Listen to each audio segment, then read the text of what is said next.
Thank you, Jesus. நம்ம எல்லாரும் ஆண்டவரை நோக்கி பார்க்கலாம். கர்த்தர் இந்த நல்ல அருமையான மாலை நேரத்திலும் நமக்கு நடுவில் இருக்கிறார். சர்வ வல்லமையுள்ள தேவனாகிய கர்த்தர் அவருடைய சமூகத்திலே நம்மை அழைத்து வந்திருக்கிறார். நீங்கள் என்னை தெரிந்து கொள்ளவில்லை, நான் உங்களை தெரிந்து கொண்டேன் என்று சொன்ன ஆண்டவர் நம் ஒவ்வொருவரையும் தமக்காக தெரிந்து கொண்டு நம் ஒவ்வொருவரையும் தம்முடைய சமூகத்தில் இன்றைக்கும் இந்த லைவ் ஸ்ட்ரீமில் கர்த்தர் நம்மை இணைத்திருக்கிறார். எல்லாரும் ஆண்டவருக்கு நேராக பயபக்தியோடு ஆண்டவருடைய சமூகத்திற்கு நேராக நம்மை திருப்பிக் கொள்வோம். ஆண்டவர் இந்த நாளிலும் கூட நம்மோடு கூட இடைப்பட்டு நம்மை நடத்துகிறவர். சத்தியத்தையும் அறிவீர்கள், சத்தியம் உங்களை விடுதலையாக்கும் என்று வேதம் சொல்லுகிறது. சத்திய வசனங்கள் நம்மை விடுதலையோடு நம்மை நடத்தும். வேத வசனமாகிய சத்தியம் நம்முடைய வாழ்க்கையில் நம்மை நேர்த்தியாக வழி நடத்தும். எல்லாரும் ஆண்டவரை நோக்கி பார்ப்போம். உமக்கு நன்றி ஆண்டவரே, உமக்கு நன்றி அப்பா, ஸ்தோத்தரிக்கிறோம். உமக்கு நன்றி ஆண்டவரே, ஹல்லேலூயா. உம்முடைய சமூகத்தில் உம்முடைய நாமத்தினால் எங்களை கூடி வர பண்ணின பெரிய கிருபைக்காக உமக்கு நாங்கள் நன்றி செலுத்துகிறோம். உம்முடைய நாமத்தினாலே நாங்கள் ஆண்டவரே உம்மை உயர்த்தி உம்மோடு கூட நெருங்கி வர எங்களுக்கு கிருபை கொடுத்திருக்கிறதற்காக உமக்கு நன்றி அப்பா. பரிசுத்தம் உள்ளவன் இன்னும் பரிசுத்தமாகட்டும், நீதி செய்கிறவன் இன்னும் நீதி செய்யட்டும். இதோ நான் சீக்கிரமாய் வருகிறேன் என்று கர்த்தர் நமக்கு வாக்குரைத்திருக்கிறார். ஆண்டவர் இந்த நாளிலும் கூட நமக்கு நடுவில் இருக்கிறார். அவரோடு நாம் நெருங்கி வர வேண்டும். இயேசு கிறிஸ்துவின் வருகை மிகவும் சமீபம். அவருடைய வருகைக்கான அடையாளங்கள் உலகம் முழுவதிலும் நிறைவேறி கொண்டிருக்கிறது. உலகம் முழுவதிலும் கிறிஸ்துவின் வருகை முழு உலகத்திற்கும் உரியது. எப்படி இயேசு கிறிஸ்துவின் பிறப்பு எல்லா மனுஷருக்கும் மிகுந்த சந்தோஷத்தை உண்டாக்கும் நற்செய்தியாக சொல்லப்பட்டதோ, அதே போல எல்லா மனுஷருக்காகவும் இயேசு கிறிஸ்து இந்த உலகத்திற்கு திரும்பவும் வரப்போகிறார். நம்ம நல்லா தெரிந்து கொள்ளணும். தேவனுடைய வார்த்தைகளை தெளிவாய் நாம் அறிய வேண்டும், புரிந்து கொள்ள வேண்டும். இயேசு கிறிஸ்துவின் முதல் வருகை முழு உலகத்திற்கும் உரியது, எல்லா மனுஷருக்கும் உரியது. அதே போல் அவருடைய இரண்டாம் வருகையும் முழு உலகத்திற்கும் உரியது. முதல் வருகையிலே எல்லா மனுஷருக்கும் மிகுந்த சந்தோஷத்தை உண்டாக்கும் நற்செய்தி. ஆனால் இந்த இரண்டாம் வருகை அவரால் தெரிந்து கொள்ளப்பட்டவர்களுக்கு, அவருக்காக வாழ்கிறவர்களுக்கு ஒரு நற்செய்தி. அவர் சபையை எடுத்து கொண்டு செல்ல போகின்றார். ஹல்லேலூயா. எல்லாரும் ஆயத்தமாக வேண்டும். அதற்காகவே ஆண்டவராகிய கர்த்தர் இந்த நாட்களில் தம்முடைய வருகை குறித்த அடையாளங்களை முன்னறிவித்தவர். அதை முழு உலகத்திற்கும் கர்த்தர் இப்பொழுதும் தெரியப்படுத்தி கொண்டிருக்கிறார். கிறிஸ்துவின் வருகைக்கான அடையாளமாக கொள்ளை நோய் என்பதும் ஒன்று. அது இன்றைக்கு முழு உலகத்திற்கும் இயேசு கிறிஸ்து வருகிறார் என்று அறிவித்து கொண்டிருக்கிறது. தேவ பிள்ளையே, நாம் உணர்வடைய வேண்டிய ஒரு நேரம், நாம் கர்த்தருக்கென்று ஆயத்தப்பட வேண்டிய ஒரு நேரம், ஒரு கூட்ட ஜனத்தை கர்த்தருக்காக ஆயத்தப்படுத்த வேண்டிய ஒரு நேரத்தில் நாம் இருக்கிறோம். நீ ஆயத்தப்படு, உன்னோடு கூட ஒரு கூட்டத்தையும் நீ ஆயத்தப்படுத்து, நீ அவர்களுக்கு காவலாளனாய் இரு என்று ஆண்டவராகிய கர்த்தர் நமக்கு வாக்குரைத்திருக்கிறார். தேவ பிள்ளையே, ஆயத்தப்படுங்கள். கிறிஸ்துவின் வருகை, ஆயத்தப்படுங்கள். பாவத்திலே வாழாதபடிக்கு நம்மை பரிசுத்தத்திற்குள் ஒப்பு கொடுத்து ஆயத்தப்படுங்கள். தவறான உபதேசங்களை விட்டு வெளியே வந்து ஆயத்தப்படுங்கள். உங்களுடைய வாழ்க்கையில் சுய சித்தத்தை விட்டு வெளியே வந்து கர்த்தருக்கென்று ஆயத்தப்படுங்கள். உங்கள் பாரம்பரியங்களை விட்டு வெளியே வந்து கர்த்தரை சந்திக்க ஆயத்தப்படுங்கள். இந்த நாட்கள் நாம் கர்த்தருக்கென்று ஆயத்தமாக வேண்டிய நாட்கள். எல்லாரும் ஆண்டவருக்கு நேராக நம்முடைய இருதயங்களை திறப்போம். ஆண்டவரே, என்னை ஆயத்தப்படுத்துங்க அப்பா, என்னை ஆயத்தப்படுத்துங்க. என் வாழ்க்கையில் என்னை ஆயத்தப்படுத்துங்க ஆண்டவரே. நான் ஆயத்தமாக இருக்க வேண்டும். உம்முடைய வருகை சமீபம் என்பதை இன்றைக்கு உலகம் பார்த்து கொண்டிருக்கிறது. அடையாளங்கள் நிறைவேறி கொண்டிருக்கிறது. நான் ஆயத்தமாக வேண்டும். எல்லாரும் ஆண்டவரை மகிமைப்படுத்துவோம். இந்த நாட்களிலே தெய்வ பிள்ளைகள் உங்களுடைய ஜெப வாழ்க்கையை இழந்துவிடக்கூடாது. நீங்கள் ஜெபிக்கிறவர்களாக இருக்க வேண்டும். வேத வசனங்களை தியானிக்கிறவர்களாக இருக்க வேண்டும். பரிசுத்தத்திற்காக பிரயாசப்படுகிறவர்களாக இருக்க வேண்டும். ஹல்லேலூயா. அதற்காகவே இந்த நேரத்தில் நாம் ஜெபத்திலே சில நேரம் செலவிட போகிறோம். உங்களுடைய ஜெப வாழ்க்கையிலே உற்சாகமூட்டும்படி, உங்கள் ஜெப வாழ்க்கையை அனலூட்டி எழுப்பும்படி, உங்களோடு சேர்ந்து சில நேரம் நான் உங்களோடு சேர்ந்து நான் ஜெபிக்க போகிறேன். எல்லாரும் இது ஜெபிக்க வேண்டிய ஒரு நேரம். ஹல்லேலூயா. எல்லாரும் தேவ பயத்தோடு ஆண்டவருக்கு நேராக நம்முடைய இருதயங்களை திருப்பிக் கொள்ளுங்கள். நீங்கள் எல்லாரும் ஆண்டவருக்கு நேராக இந்த ஜெபத்தில் என்னோடு இணைந்து கொள்ளுங்கள். நாம் ஒருமித்து கர்த்தரை உயர்த்தப் போகிறோம். ஒருமித்து ஆண்டவருடைய சமூகத்தில் மன்றாடி ஜெபிக்கப் போகிறோம். திறப்பின் வாசலிலே நிற்கவும் சுவரை அடைக்கத்தக்கதுமான ஒரு மனிதனை தேடினேன், ஒருவனையும் காணேன் என்று ஆண்டவர் சொல்லியிருக்கிறார். திறப்பிலே நின்று ஜெபிக்கிற ஒரு அனுபவம் தேவ பிள்ளைகளாக இருக்கிற நம் ஒவ்வொருவருக்கும் இருக்க வேண்டும். எல்லாரும் ஆண்டவருக்கு நேராக நம்முடைய இருதயங்களை திருப்பி, ஆண்டவரே, இன்றைக்கும் உம்மை அறிந்து கொள்ள எனக்கு கிருபை கொடுத்தீங்களே, உமக்கு ஸ்தோத்திரம். உம்முடைய அன்பை அறிந்து கொள்ள, உம்முடைய ரட்சிப்பை அனுபவிக்க எனக்கும் கிருபை தந்திருப்பதற்காக உமக்கு நன்றி ஆண்டவரே. என் பாவங்களை எனக்கு மன்னித்து உம்முடைய இரத்தத்தினாலுடைய பாவங்களை கழுவி என்னை புது சிருஷ்டியாய் மாற்றி இருக்கிறீங்களே, உமக்கு ஸ்தோத்திரம். சத்தியத்தை அறிந்து கொள்ள என் இருதயத்தை திறந்து உம்முடைய வார்த்தையின்படி என்னை வாழ வைத்து கொண்டிருக்கிறீங்களே, உமக்கு நன்றி ஆண்டவரே. உமக்கு நன்றி அப்பா, ஸ்தோத்திரம். எல்லாரும் ஆண்டவரை மகிமைப்படுத்துவோம். ஹல்லேலூயா. எல்லாரும் உள்ளத்தின் ஆழத்திலிருந்து கர்த்தரை மகிமைப்படுத்துங்கள். இது ஆண்டவரோடு நெருங்குகிற ஒரு நேரம். இது ஒரு நிகழ்ச்சி அல்ல, இது ஒரு ஆராதனை. இது ஒரு வேத சத்தியத்தை அறிந்து கொள்வதற்கான ஒரு ஆராதனை. ஆண்டவருடைய சமூகத்தில் நாம் அவரோடு நெருங்கி வருவதற்கான ஒரு ஆராதனை. இது ஒரு நிகழ்ச்சி அல்ல. எல்லாரும் ஆண்டவருக்கு நேராக நம்முடைய இருதயங்களை திறந்த, ஆண்டவரே, என்னோடு இணைந்து கர்த்தரை மகிமைப்படுத்துங்கள். இது ப்ரோக்ராமாக நீங்கள் பார்க்காதீங்க. இது ஒரு ப்ரோக்ராம் அல்ல, தேவ சமூகம். ஹல்லேலூயா. O Jesus, hallelujah. எல்லாரும் விடுதலையோடு ஆண்டவரை மகிமைப்படுத்துவோம். Thank you Jesus. நீங்கள் இருக்கிற இடத்திலேயே தெய்வ பிரசன்னம் உங்களை மூடப்போகிறது. நீங்கள் இருக்கிற இடத்தில் தெய்வ சமூகம் உங்களை நிறைக்கப் போகிறது. நீங்கள் இருக்கிற இடத்தில் ஆண்டவர் உங்களுக்கு நடுவில் தன்னை வெளிப்படுத்த போகிறார். நீங்கள் பார்த்து கொண்டிருக்கிற அந்த இடத்தில் ஆண்டவருடைய பிரசன்னத்தை அனுபவிக்க போகிறீர்கள். நீங்கள் எந்த இடத்தில் இருந்தாலும், ஒருவேளை ஒரு மொபைல் நீங்கள் எடுத்து ஓப்பன் பண்ணி பார்த்துட்டு இருந்தாலும், அல்லது ஒரு லேப்டாப்பில் பார்த்துட்டு இருந்தாலும், அல்லது ஒரு டிவியில் நீங்கள் பார்த்துட்டு இருந்தாலும், எப்படி பார்த்து கொண்டிருந்தாலும், நீங்கள் எந்த இடத்திலிருந்து பார்த்து கொண்டிருந்தாலும் அந்த இடத்திலே ஆண்டவருடைய சமூகம், ஆண்டவருடைய வல்லமையான பிரசன்னம் உங்களை ஆளுகை செய்ய போகிறது. Thank you holy spirit. ஸ்தோத்திரம் ஆண்டவரே. Oh Jesus, hallelujah. உம்முடைய பிள்ளைகள் ஆண்டவரே, நாங்கள் எல்லாரும் உம்முடைய சமூகத்தில் இணைந்திருக்கிறோம். பூமியிலே 2 பேர் ஒருமனப்பட்டிருந்தால் பரலோகத்தில் இருக்கிற என் பிதாவினால் அது அவர்களுக்கு உண்டாகும் என்று சொன்னீங்க. 2 பேராவது 3 பேராவது என் நாமத்தில் எங்கே கூடி வந்தாலும் அவர் நடுவில் இருக்கிறேன் என்று சொன்னீங்க. நாங்கள் இப்பொழுது ஆண்டவரே பல இடத்திலே நாங்கள் உம்முடைய நாமத்தினாலே கூடியிருக்கிறோம். ஒவ்வொருவருக்கு நடுவிலும் ஆண்டவர் இப்பொழுதும் எங்கள் நடுவில் நீங்கள் இருக்கிறதை விளங்க பண்ணுகிறதற்காக ஸ்தோத்திரம். Thank you holy spirit. ஸ்தோத்திரம் ஆண்டவரே. Oh Jesus. எல்லாரும் ஆண்டவரை மகிமைப்படுத்துவோமாக. உம்மை நாங்கள் மகிமைப்படுத்துகிறோம் ஆண்டவரே. ஓ ஜீசஸ், ஹல்லேலூயா. ஓ ராகாமா பாஷாந்தரா தோ பிமாரா கல்மாரா கோலோ தோ பியாந்தி கிஷிபா காஹா கோரோந்தோ பிதாரா கல்பா ஹாங்கோரோ தோ பியாந்தி பிஹல்கா ரகோரோ மாலாபாத்தியா ராகா. எல்லாரும் ஆண்டவரை உயர்த்துங்கள். ஆவியானவர் நமக்கு நடுவில் இருக்கிறார். தேவ பிரசன்னம் நமக்கு நடுவில் இருக்கிறது. இங்கே தேவ சமூகத்தில் ஆண்டவருடைய பிரசன்னத்தை அனுபவித்து அவருடைய பிரசன்னத்திற்குள்ளிருந்து நான் பேசி கொண்டிருக்கிறேன். ஆண்டவரால் சூழப்பட்ட நிலைமையில் இருந்து கொண்டு நான் உங்களோடு கூட நான் பேசி கொண்டிருக்கிறேன். ஆண்டவருடைய வல்லமையான பிரசன்னத்தை என்னுடைய ஆவியிலும் ஆத்துமாவிலும் சரீரத்திலும் அனுபவித்து கொண்டிருக்கிறவனாக நான் உங்களோடு கூட பேசி கொண்டிருக்கிறேன்.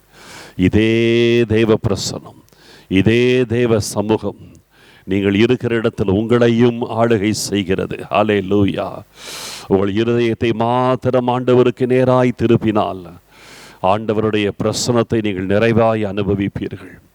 உங்கள் இருதயத்தை ஆண்டவருக்கு நேராக எல்லாத்தையும் மறந்துடுங்க. உங்களுடைய சூழ்நிலைகளை மறந்துடுங்க, இருக்கிற இடத்தை மறந்துடுங்க, பக்கத்தில் யார் இருக்கிறாங்கன்றதை மறந்துடுங்க, நீங்கள் இருக்கிற காரியங்கள் எல்லாத்தையும் மறந்துடுங்க. எதையும் நினைக்காதீங்க. கர்த்தரை மாத்திரம் நோக்கி பாருங்கள்.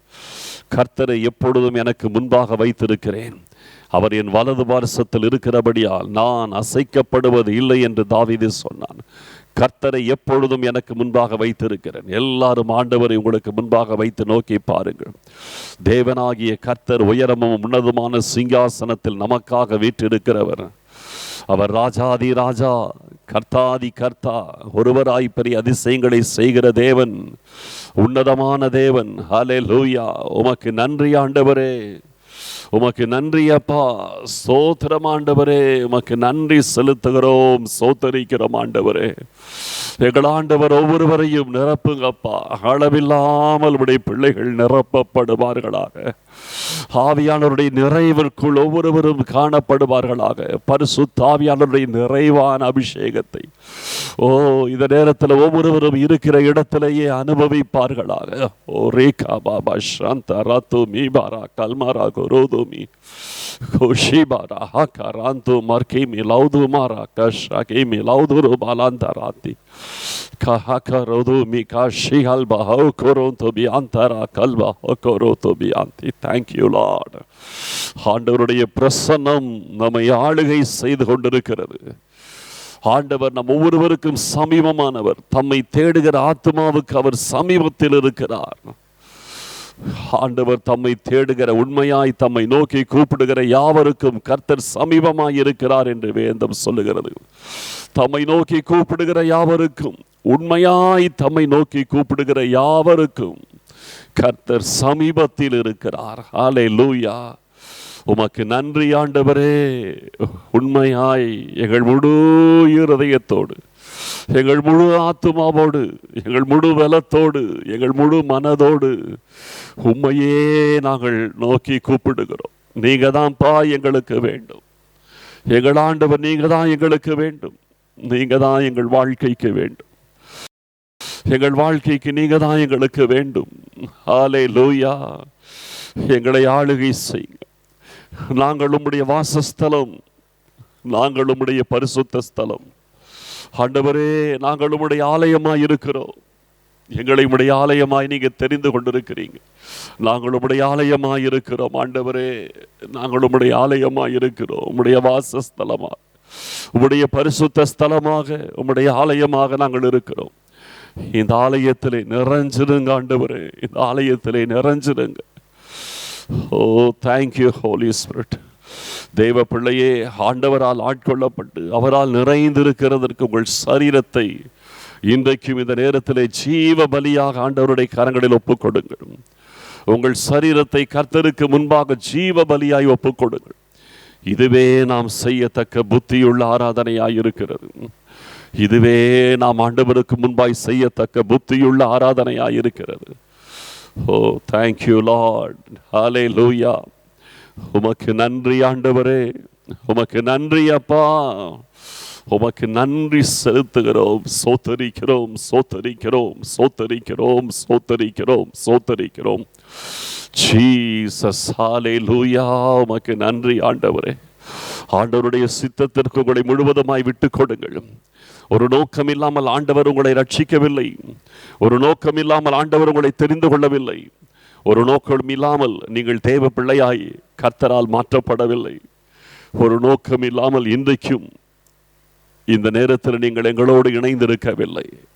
உங்களை குறித்து ஆண்டவருக்கு ஒரு நோக்கம் இருக்கிறது. நீங்கள் எந்த இடத்தில் இருந்தாலும் கர்த்தருடைய ஊழியக்காரனாகிய நான் தேவ சமூகத்திலிருந்து சொல்லுகிறேன், உங்கள் வாழ்க்கையை குறித்து ஆண்டவருக்கு ஒரு நோக்கம் இருக்கிறது. உங்கள் வாழ்க்கையை குறித்து ஆண்டவருக்கு ஒரு திட்டம் இருக்கிறது. உங்கள் வாழ்க்கையை குறித்து ஆண்டவருக்கு ஒரு தரிசனம் இருக்கிறது. ஆண்டவர் உங்களை குறித்து ஒரு நோக்கம் இல்லாமல் அவர் உங்களை ரட்சிக்கவில்லை. ஆண்டவர் எதை செய்தாலும் ஒரு காரணத்தோடு தான் செய்வார். காரணம் இல்லாமல், நோக்கம் இல்லாமல் எதையுமே செய்ய மாட்டார். ஆண்டவர் எதை செய்தாலும் அதில் ஒரு நோக்கம் இருக்கும். எந்த காரியத்திலும் ஒரு திட்டம் இருக்கும். இயேசு கிறிஸ்து பிரயாணத்தில் இளைப்படைந்தவராய் சமாரியாவிலே ஒரு கிணற்றின் அருகே உட்கார்ந்தாலும் அந்த இடத்தில் ஒரு ஆத்மாவை ஆதாயம் பண்ணுகிற ஒரு நோக்கம் அவருக்கு இருக்கும். அவர் தரையிலே உமிழ்ந்தாலும் அந்த உமிழ்நீரை எடுத்து சேற்றை உண்டு பண்ணி ஒரு மனிதனுக்கு கண்களை கொடுக்கிற ஒரு நோக்கம் இருக்கும். அவர் எங்கு போனாலும் எங்கு வந்தாலும் எதை செய்தாலும் அதில் ஒரு நோக்கம் இருக்கும். நோக்கம் இல்லாமல் அவர் எதையுமே செய்வதில்லை. உங்களை தெரிந்து கொண்டதிலே அவருக்கு ஒரு நோக்கம் இருக்கிறது. உங்களை ரட்சித்ததிலே அவருக்கு ஒரு நோக்கம் இருக்கிறது. உங்கள் வாழ்க்கையை குறித்து ஆண்டவருக்கு ஒரு நல்ல திட்டம் இருக்கிறது. அதனாலதான் இன்றைக்கு ஆண்டவருடைய சமூகத்தில் இப்பொழுதும் இருக்கிறீர்கள். அதனாலதான் இன்றைக்கும் நீங்கள் ஆண்டவருக்கு நேராக இருக்கிறீர்கள். அதனாலதான் இந்த நேரத்திலே எங்களோடு நீங்கள் இணைந்திருக்கிறீர்கள். ஆண்டவருக்கு ஒரு நோக்கம் இருக்கிறது. உங்களை குறித்த ஒரு நல்ல நோக்கமும் திட்டமும் அவருக்கு உண்டு. ஓ, ஆண்டவரை பார்த்து இப்ப சொல்லுங்க, ஆண்டவரே, என்னை தெரிந்து கொண்ட நோக்கத்திற்கு, என்னை தெரிந்து கொண்ட உம்முடைய திட்டத்திற்கு என்னை அர்ப்பணிக்கிறேன். ஆண்டவரே, தேவ பிள்ளையே, உங்களுடைய நோக்கங்களையும் திட்டங்களையும் நீங்கள் அப்படியே வைத்திருங்க. ஆண்டவருடைய நோக்கங்களையும் திட்டங்களையும் உங்கள் வாழ்க்கையில ஏற்றுக்கொள்ளுங்கள். அந்த நோக்கத்திலும் திட்டத்திலும் நிச்சயமாகவே பெரிய காரியங்கள் இருக்கிறது. நம்முடைய நினைவுகளை விட கர்த்தருடைய நினைவுகளும், நம்முடைய வழிகளை பார்க்கிலும் ஆண்டவருடைய வழிகளும் உயர்ந்திருக்கிறது. பூமியை பார்க்கிலும் வானம் எவ்வளவாய் உயரமாய் இருக்கிறதோ அப்படியே நம்முடைய நினைவுகளை பார்க்கிலும் கர்த்தருடைய நினைவுகளும், நம்முடைய வழிகளை பார்க்கிலும் கர்த்தருடைய வழிகளும் உயர்ந்திருக்கிறது. ஓ ஜீசஸ், விட்டு கொடுத்துருங்க. உங்க வாழ்க்கையில் ஏதோ ஒரு சில காரியத்திலே தடைகள் இருந்து கொண்டிருக்கிறதா? ஏதோ ஒரு விஷயத்தில் நீங்கள் நினைச்ச மாதிரி இல்லை. நீங்கள் எத்தனை முயற்சி எடுத்தாலும் திரும்ப திரும்ப அதில் நீங்கள் பிளாக் ஆகி நிற்கிறீங்கல்ல. சில காரியத்தில், சில விஷயத்தை நீங்கள் செய்ய நினைச்சீங்க, நீங்கள் எடுத்த முயற்சி வாய்க்கலை உடனே ஏன் எனக்கு இது தடை என்று சொல்லி நீங்கள் நினைக்கிறீங்களா? ஏன் இந்த காரியம் எனக்கு கைகூடலை நினைக்கிறீங்களா? நான் சொல்கிறேன், இப்போ சொல்கிறேன். ஆண்டவருடைய முழு ஆளுகைக்கு உங்களை விட்டு கொடுத்து உம்முடைய சித்தத்தின்படி என்னை நடத்தும் என்று சொல்லுங்க. ஆண்டவர் சில திருத்தங்களை, சில மாற்றங்களை உங்கள் வாழ்க்கையில் ஏற்படுத்துவார். உங்கள் காரியங்கள் எல்லாம் செம்மையாய் நகர்ந்து போகும். உங்கள் காரியங்கள் எல்லாம் நேர்த்தியாய் நடக்கிறதை நீங்கள் பார்ப்பீர்கள். எல்லாவற்றிலேயும் ஆண்டவர் உங்களை அருமையாய் நடத்துகிறதை பார்ப்பீர்கள். ஹல்லேலூயா. உமக்கு நன்றி ஆண்டவரே, உமக்கு நன்றி அப்பா. கர்த்தரை தேடுகிறதிலே உங்கள் முழு இருதயத்தையும், முழு ஆத்மாவையும், முழு பலத்தையும், முழு மனதையும், உங்கள் முழு சிந்தனையையும் கர்த்தருக்கு நேராய் திருப்பிக் கொள்ளுங்கள். ஸ்தோத்திரம் ஆண்டவரே, உமக்கு நன்றி அப்பா. உமக்கு நன்றி செலுத்துகிறோம். உமக்கு நன்றி செலுத்துகிறோம் ஆண்டவரே, உமக்கு நன்றி செலுத்துகிறோம். Thank you Jesus. Hallelujah. Hallelujah. உமக்கு நன்றி. ஸ்தோத்திரம், ஸ்தோத்திரம் ஆண்டவரே. ஸ்தோத்தரிக்கிறோம், ஸ்தோத்தரிக்கிறோம்.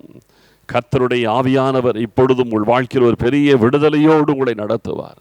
அவர் கரத்தில் எல்லாவற்றையும் நீங்கள் விட்டு விடுவீர்கள் என்றால் நீங்கள் விடுதலையோடு முன் செல்வீர்கள். உங்கள் வாழ்க்கையில் ஒரு பெரும் இளைப்பாறுதல் இருக்கும்.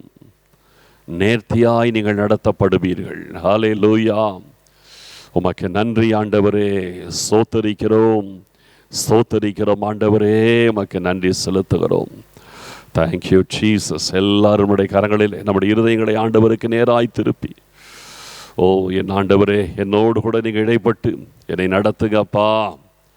என்னை நம்முடைய கரங்களில் ஒப்பு கொடுக்கிறேன். ஸ்தோத்திரம், ஸ்தோத்தரிக்கிறோம், ஸ்தோத்தரிக்கிறோம், ஸ்தோத்தரிக்கிறோம், ஸ்தோத்தரிக்கிறோம். ஸ்தோத்திரம் ஆண்டவரே. Thank you Jesus. ஹல்லேலூயா. உமக்கு நன்றி ஆண்டவரே. உமக்கு நன்றி செலுத்துகிறோம், ஸ்தோத்தரிக்கிறோம். எங்களை தாழ்த்தி உம்முடைய கரங்களில் ஒப்பு கொடுக்கிறோம் ஆண்டவரே. உம்முடைய வார்த்தைகளின் மூலமாக எங்களோடு நீங்கள் இடைப்படுவதற்காக ஸ்தோத்திரம். உம்முடைய வார்த்தைகளின் மூலமாக எங்களை வழிநடத்துவதற்காக ஸ்தோத்திரம். அடிப்படை சத்தியங்கள் எங்கள் வாழ்க்கையின் அஸ்திபாரமாயிருந்து எங்களை உறுதியாய் நிற்க பண்ணுவதற்காக ஸ்தோத்திரம். ஸ்தோத்திரம், ஸ்தோத்திரம், ஸ்தோத்திரம், ஸ்தோத்திரம் ஆண்டவரே. எங்களை முழுவதுமாய் ஆண்டு எங்களை நடத்துங்க அப்பா. இந்த நேரம் உடைய நாமத்திற்கு மகிமையாகவே இருக்கட்டும். துதி கன மகிமை யாவற்றையும் நாங்கள் உமக்கு மாத்திரம் செலுத்துகிறோம். இயேசு கிறிஸ்துவின் மூலம் ஜெபிக்கிறோம் நல்ல பிதாவே, ஆமேன், ஆமேன்.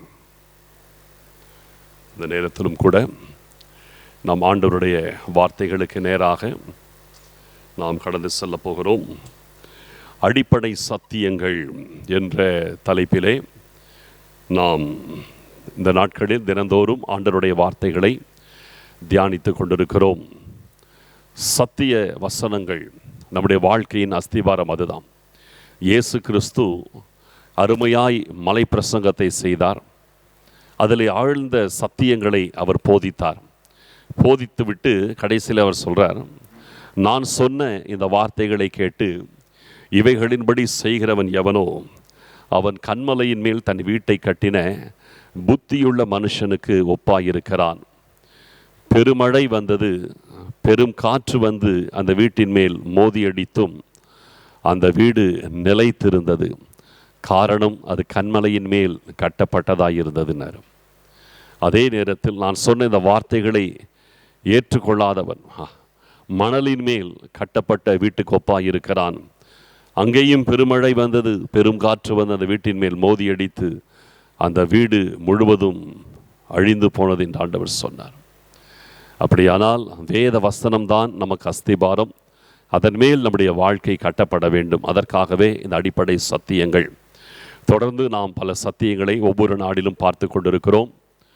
இந்த நாளிலும் கூட நாம் மிக முக்கியமான சத்தியத்தை இன்றைக்கும் நாளை தினத்திலும் தொடர்ச்சியாக ஒரே தலைப்பின் கீழ் நான் சத்தியத்தை கொடுக்க விரும்புகிறேன்.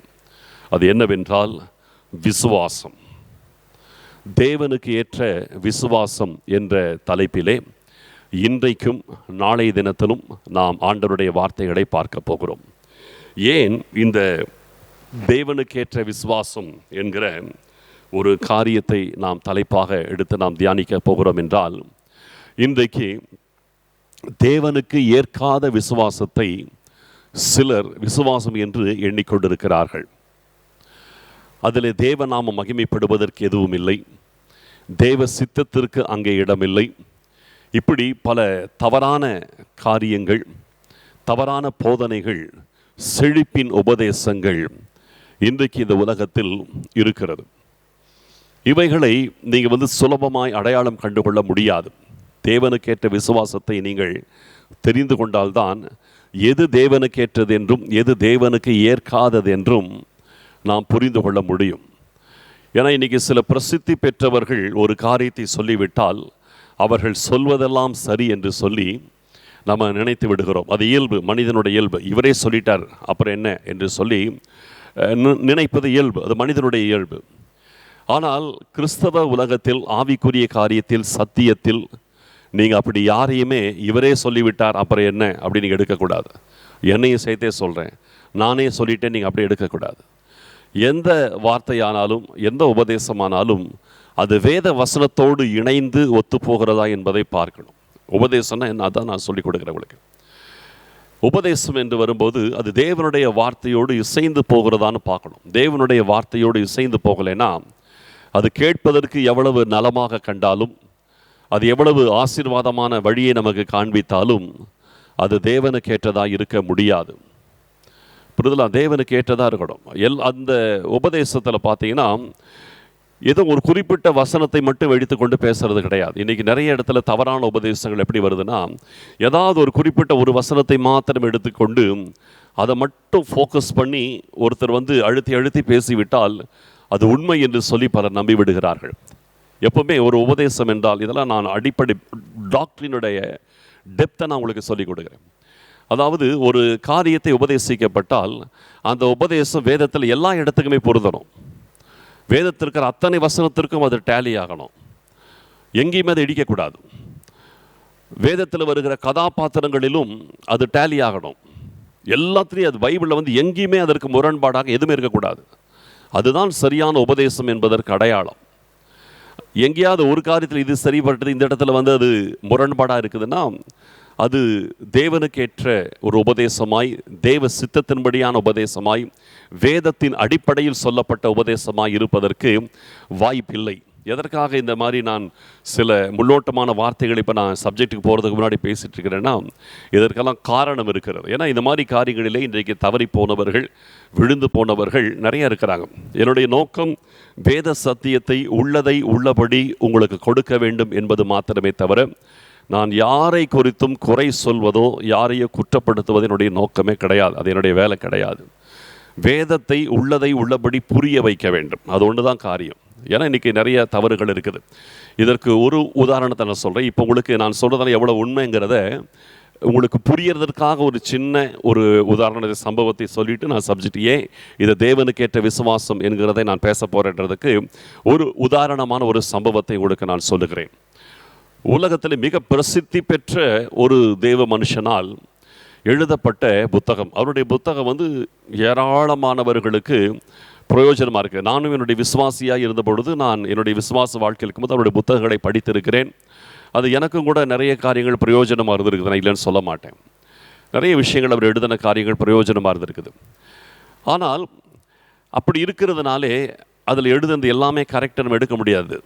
புரிதலா? ஒரு டம்ளர் பால் ஒரு துளி விஷம் வந்தாலும் அது நம்மை பாதிச்சிடும். அந்த புத்தகத்தில் நான் நிறைய படித்து நான் ஆச்சரியப்பட்டிருக்கிறேன். நான் என் வாழ்க்கைக்கு பிரயோஜனமாக சில காரியத்தெல்லாம் நான் யோசிச்சிருக்கிறேன்.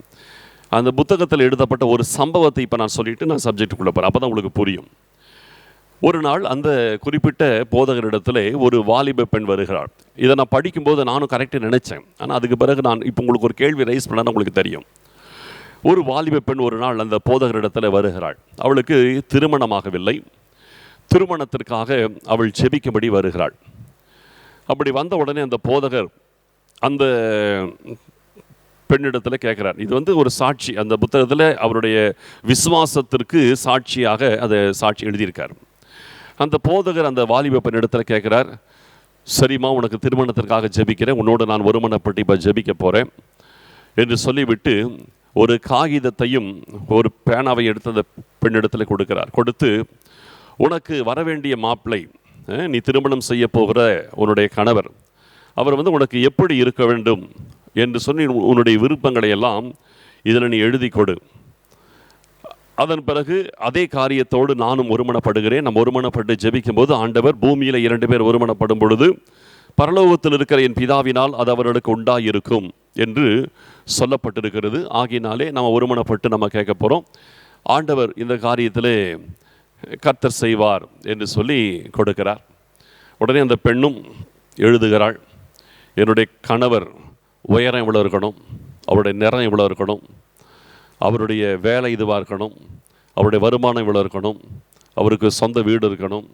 இப்படி தன்னுடைய ஆசைகள், தன்னுடைய மனதில் இருக்கிற எல்லா ஆசைகளும் இப்போ போதகரே அதுக்கு அனுமதி கொடுத்துட்டாரே. அதனால் தன்னுடைய விருப்பங்களை எல்லாம் ஒளிவு மறைவில்லாமல் அந்த பேஜ் ஃபுல்லாக எழுதி கொடுக்கிறாள். அவரும் வாங்கி வாசித்து பார்க்கிறார். வாசித்து பார்த்து விட்டு, ஆண்டவரே, இப்பொழுதும் இந்த மகளோடு நான் ஒருமனப்பட்டு ஜெபிக்கிறேன். இந்த காகிதத்தில் எழுதப்பட்டதான இதே குறிப்புள்ள நபரை இந்த மகளுக்கு நீர் வாழ்க்கை துணையை தர வேண்டும். இயேசு கிறிஸ்துவின் நாமத்தில் பிதாவே, ஆமேன் அப்படின்னு ஒரு ஜெபம் பண்ணிடுறார். அவர் சொல்கிறார். அதன் பிறகு சில நாட்களிலே, சில காலத்திற்கு பிறகு அந்த பெண்ணுக்கு திருமணம் நடக்கிறது. நடந்த பிறகு அந்த மாப்பிள்ளை கூட்டிகிட்டு பார்க்கும்போது அந்த காகிதத்தில் அவர் என்ன எழுதி கொடுத்தாலோ அது அப்படியே இருந்துச்சு அப்படின்னு சொல்லி அது ஒரு சாட்சியாக, விசுவாசத்திற்காக விசுவாசித்து ஜெபிக்கும்போது கர்த்தர் அப்படியே செய்கிறார் என்று சொல்லி அது ஒரு சாட்சியாக எழுதப்பட்டிருந்துச்சு. இப்போது இந்த காரியத்தை நான் படிக்கும்போது நான் வியந்து போனேன். இந்த சம்பவத்தை நான் அந்த புத்தகத்தில் படிக்கும்போது வியந்து போனேன். ஓ, எவ்வளவு அற்புதமான ஒரு விஷயம்! ஏன்னா அருமையாய் கர்த்தர் இந்த காரியத்தை இவர் மூலமாக செஞ்சிருக்கிறாரு என்று சொல்லி நானும் வியந்தேன், ரொம்ப ஆச்சரியப்பட்டேன். அந்த காலம் அது நான் விசுவாசித்த பல வருஷத்துக்கு முன்னால். அதன் பிறகு நான் வேதத்திற்குள் அதை நம்ம நிறைய போகும்போது என் உள்ளத்தில் பல கேள்விகள் எழுந்தது. சரி, பூமியில் 2 பேர் ஒருமனப்பட்டிருந்தால் பரலோகத்தில் இருக்கிற என் பிதாவினால் அது அவர்களுக்கு உண்டாயிருக்கும். இது தேவனுடைய வார்த்தை. இப்போ 2 பேர் ஒருமனப்பட்டு ஜெபிச்சிருக்கிறாங்க, நடந்திருக்குது. இதுக்கு எந்த ஆட்சேபனையும் கிடையாது. இந்த வசனத்தின்படி தான் நடந்திருக்கு. ஓகே. அடுத்தபடியாக அந்த பெண் சில காரியங்களை எல்லாம் சொல்லியிருக்கிறார். அவருடைய ஆசைகள் விருப்பங்கள் எல்லாம் சொல்லியிருக்கிறார். கர்த்தர் அதை செய்து கொடுத்துருக்கிறார் நினைக்கலாம். ஆனால் இப்போ நான் ஒரு கேள்வி எழுப்புகிறேன். ஒரு திருமணம் அப்படின்னு எடுத்துட்டிங்கன்னா ஆண்டவர் என்ன சொல்லியிருக்கிறார்னா, இப்போ நம்ம ஆண்டவருடைய வார்த்தைக்கு ஃபோக்கஸில் போனோம். மனுஷன் தனிமையாக இருப்பது நல்லதல்ல, ஏற்ற துணையை உண்டாக்குவேன். யார் செய்வா? ஆண்டவர் செய்கிறேங்கிறார். இப்போ நீங்கள் யோசிக்கணும், மனுஷன் தனிமையாக இருப்பது நல்லதல்ல, ஏற்ற துணையை உண்டாக்குவேன். இது ஆண்டவருடைய வேலை. இதை சம்பந்தப்பட்ட ஒரு நபரும் தீர்மானிக்க முடியாது, ஏன் அவங்களுடைய பெற்றோர் கூட தீர்மானிக்க முடியாது. இது ஆண்டவருடைய வேலை. ஏற்ற துணையை உண்டாக்குவேன். அப்போ இதில் தேவ சித்தம் என்று ஒன்று நேரடியாய் அந்த இடத்துல இருக்கிறது. உண்டாக்குவேன் அப்படின்னா அவருடைய சித்தம் நாங்கள் ஒன்று இருக்குது, அவர் செய்வேங்கிறார். அப்படி இருக்கும்போது இந்த காரியத்தில் தேவ சித்தம் எங்கேன்னு நான் கேட்குறேன். இப்போ நான் சொன்ன சம்பவத்தில் தேவ சித்தம் எங்கே? அது இடமே கிடையாது. அந்த பெண்ணுடைய சித்தம் நிறைவேறி இருக்கிறது, அந்த பெண்ணுடைய விருப்பம் நிறைவேறி இருக்கிறது. அந்த போதகர் ஜெபித்திருக்கிறார், என்னமா நடந்திருக்கு, நினைச்சது போலவே கிடைச்சிருக்கு. ஓகே, அதை பற்றி எனக்கு பிரச்சனை இல்லை. ஆனால் இப்போ நான் கேட்குறேன், தேவ சித்தம் எங்கேன்னு நான் கேட்குறேன். இல்லையா? யோசிச்சு பார்க்கணும். அந்த வார்த்தைக்கு அங்கே இடமே இல்லை. ஏன்னா ஏற்ற துணையை உண்டாக்குவேன்னு ஒருத்தர் சொல்லிட்டு காத்துட்டு இருக்கிறாரு. நான் உண்டாக்குவேன்னு சொல்லிட்டு ஒருத்தர் காத்துட்டு உட்காந்துட்டு இருக்கிறாரு. அவரை அப்படியே பிளாக் பண்ணியாச்சு, அவரை பின்னுக்கு தள்ளியாச்சு. தேவ சித்தத்தை உண்டாக்குவேன்னு சொல்லிட்டு நான் செய்வேன், என்கிட்ட வா நான் செய்கிறேன்னு சொன்னவரை ஒதுக்கி தள்ளியாச்சு. இவங்க ரெண்டு பேருமே முடிவெடுத்து இவங்களே ஜெபிச்சு இவங்களே கேட்டு வாங்கியாச்சு. இப்போ நான் கேட்குறேன், செய்வேன்னு சொன்னவர் அவருக்கு என்ன முக்கியத்துவம் கிடைச்சதாங்க? புரியுதா? இப்போ புரியுதா உங்களுக்கு? ஏற்ற துணை உண்டாக்குவேன் என்று சொல்லிட்டு ஒருத்தர் காத்துட்டு இருக்கிறாரே, செய்வேன்னு சொல்லி ப்ராமிஸ் பண்ணியிருக்காரே, அவருக்குன்னு ஒரு சித்தத்தை வச்சிருக்கிறாரே, ஒவ்வொரு நபரை குறித்து ஒரு சித்தத்தை வச்சிருக்கிறாரே, அவருக்கான முக்கியத்துவம் எங்கே? அவருடைய சித்தத்திற்கு இந்த இடத்துல இடம் எங்கே? இல்லவே இல்லை. இப்போ உங்களுக்கு புரியும். இப்போ நான் அந்த சம்பவத்தை சொன்ன பிறகு இப்போ உங்களுக்கு புரியும். விசுவாசம் என்பது என்றைக்குமே சொல்கிறேன், சரியானதாக இருக்கணும். இதை படிக்கும்போது எனக்கும் இந்த விசுவாசம் எவ்வளவு அற்புதமாய் கிரியை செய்ததுன்ற ஒரு எண்ணம் எனக்கும் ஆச்சரியத்தை உண்டு பண்ணிச்சு அந்த காலத்தில். ஆனால் வேதத்தை கர்த்தர் எனக்கு கற்றுக் கொடுக்கும் பொழுது புரிந்தது, இது எவ்வளவு தவறான ஒரு உதாரணம். அப்போ இதை எத்தனை பேர் இதை படித்து விட்டு இதே காரியத்தை வைத்துக்கொண்டு தவறான பாதையிலே போயிருப்பார்கள். எத்தனை பேர் தங்கள் வாழ்க்கையிலே இந்த சம்பவத்தை வைத்துக்கொண்டு தேவ சித்தத்தை தங்கள் வாழ்க்கையிலே இழந்திருப்பார்கள்.